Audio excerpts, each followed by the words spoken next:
পর থেকে হবে। আমরা কোথায় পয়সা খরচ করে তাকে টাকা ছাড়া মানুষ নাই সেটা কিসের আলেম তোরা? ওইভাবে বলতে হবে টাকা ছাড়া মানুষ নাই সকালবেলা টাকা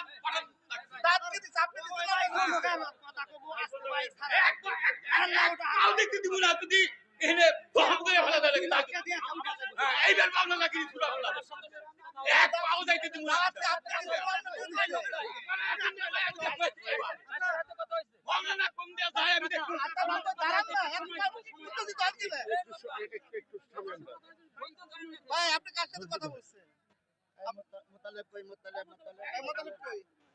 কথা শোনেন, আমার কথা শোনেন আগে, আপনি আমার কথা শোনেন।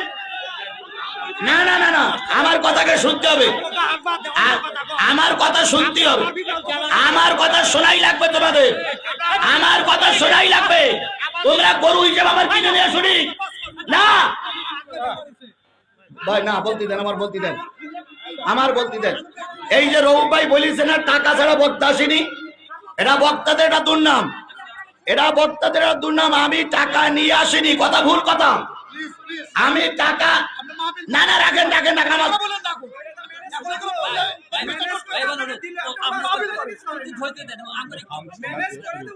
আমি তোমাকে মুরব্বী হিসেবে ওগুলো নাই বলবো, ওরা শান্ত হোক, কারো নাম না। এগুলো এগুলো কি আপনার কথায় কাছে যদি মিল না থাকে আপনি ওই ইসরায়েলের ইহুদি হন, কারণ ইহুদিদের কথায় কাছে মিল থাকা কথা নয়। কথা বলেন ঠিক না ঠিক? ইহুদিদের কথায় কাছে মিল নাই, তোমার আর আমার কথায় কাছে যদি মিল না থাকে তাহলে মুসলমান হয়ে নাম লাভ কি? মুসলমানের নামটা পরিবর্তন করে হিন্দুর খাতায় নাম লেখাও।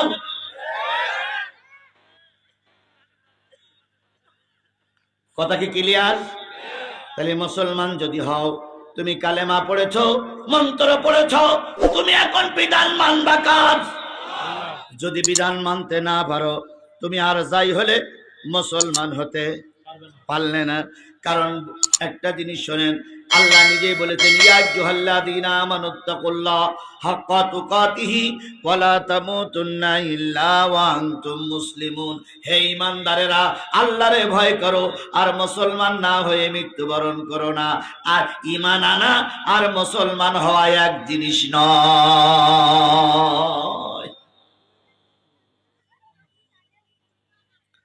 পৃথিবীর বহুত লোক চলে গেছে, আবার বহুত লোক বেঁচেও আছে, আছে না?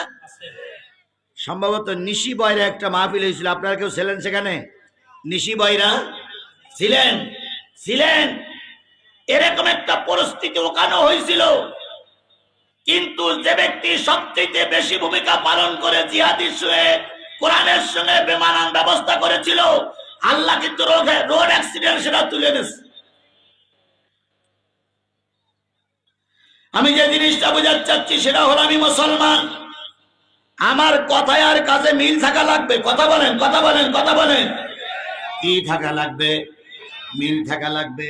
যদি কথায় আর কাজে আমার মিল না থাকে আমার মুসলমানের পরিচয় দিয়ে লাভ নাই। আল্লাহ আমাদের সহায়ক, আল্লাহ আমাদের বোঝার তৌফিক দান করুক। তাহলে যে জিনিসটা বোঝাতে চাচ্ছিলাম সেটা হলো, যে জিনিসটা বোঝাতে চাচ্ছিলাম সেটা হলো, আমি একটা দল করতে গেলে কয়টা জিনিস লাগলো?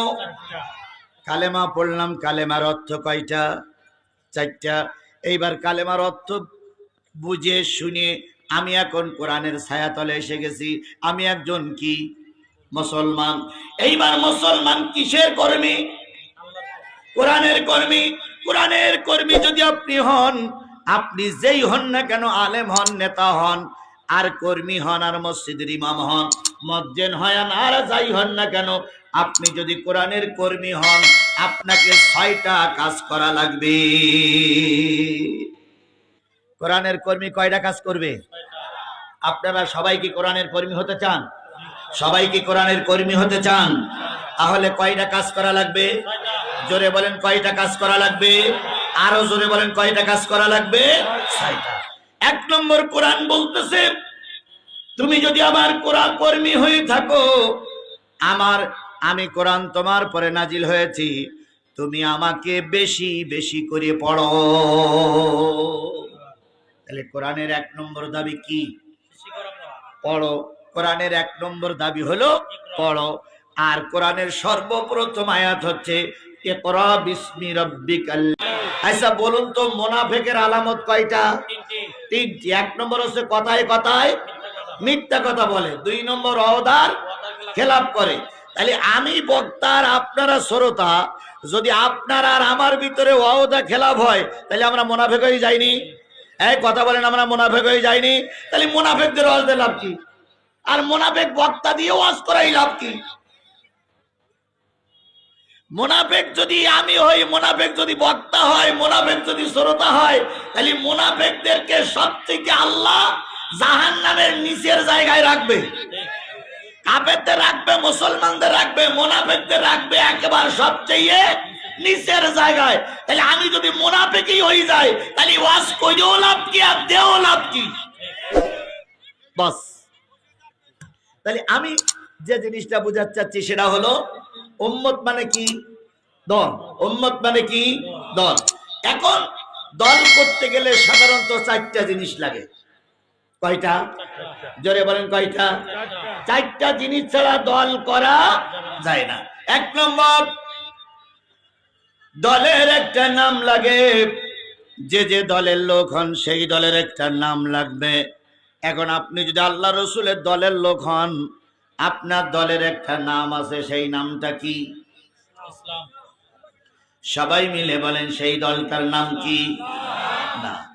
আল্লাহ বলতেছেন ওয়ালতাকুম মিনকুম উম্মাতুন, তোমাদের নাম হলো উম্মত। তোমাদের নাম কি? আমাদের নাম উম্মত। কে রেখেছেন? আল্লাহ রেখেছেন। সুতরাং আমরাও হলাম রসুলের উম্মত, আল্লাহর দলের লোক। তোমাদের ভিতর থেকে একটা দল থাকবে, সেই দলটার নাম হলো উম্মত। 2 নম্বর, দল করতে গেলে একটা প্রতীক চিহ্ন লাগে। কি লাগে? এই আমাদের খেয়াল করেন, এই মাহফিল জীবনে আর ভালো হবে না, জীবনেও হবে না। আপনি যত ফেরেশতা দিয়েও যদি ওয়াজ করান, এই মাহফিলের পরিবেশ আর কখনো ফিরে আসা সম্ভব নয়। কারণ যেখানে আল্লাহর গজব নাজিল হয় সেখানে আল্লাহর কথা ভালো লাগবে না। 100% এই মাহফিলের পর আল্লাহর গজব। সুতরাং আমি যেটা বুঝাতে চাচ্ছি সেটা হলো, দল করতে গেলে দলের নাম হলো কি বলেন তো? উম্মত। দলের নাম কি? দলের নাম হলো না নেতা, দলের নাম উম্মত। আর দলের একটা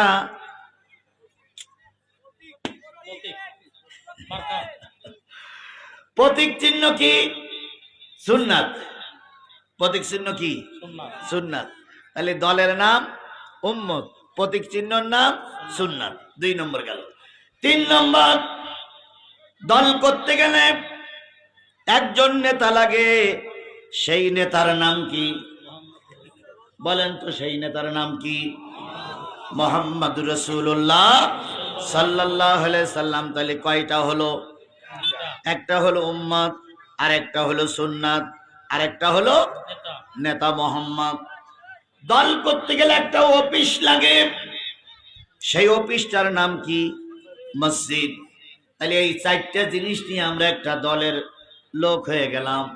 সেই দলে যখন ঢুকবেন, আপনার দলটা হলো উম্মত। আপনি যখন উম্মতের ভিতরে ঢুকবেন, দলের ভিতরে ঢুকবেন, তখন ওই দলে ঢুকতে গেলে একটা মন্ত্র পড়া লাগে। একটা মন্ত্র ছাড়া দল করা যায় না। যে কোনো দলের একটা মন্ত্র আছে, মন্ত্র ছাড়া দল করা যায় না। আমাদের ইসলামী দলের একটা মন্ত্র আছে, সেই মন্ত্রটার নাম কি? কালেমা লা ইলাহা ইল্লাল্লাহ মুহাম্মাদুর রাসূলুল্লাহ সাল্লাল্লাহু আলাইহি ওয়াসাল্লাম। মন্ত্র পড়ে ইসলামের ভিতরে ঢুকে পড়লেন, দলের ভিতরে ঢুকে পড়লেন। বলুন তো এই মন্ত্রটার অর্থ কি? আপনি আমি কালেমা পড়েছি না? কালেমার অর্থ কি? লা ইলাহা ইল্লাল্লাহ মানে হলো নেই কোনো মাবুদকে ছাড়া, নেই কোনো আইনদাতাকে ছাড়া, নেই কোনো রেজেক দাতাকে ছাড়া, নেই কোনো প্রার্থনা কবুলকারীকে ছাড়া। তাহলে আমি কালেমা পড়লাম, কারোর আইন মানব না, কার আইন ছাড়া? কালেমা পড়েছি, কারোর কাছে মাথা নত করব না, কার কাছে ছাড়া? কালেমা পড়েছি, কারোর বিধান মানব না, আল্লাহর বিধান ছাড়া।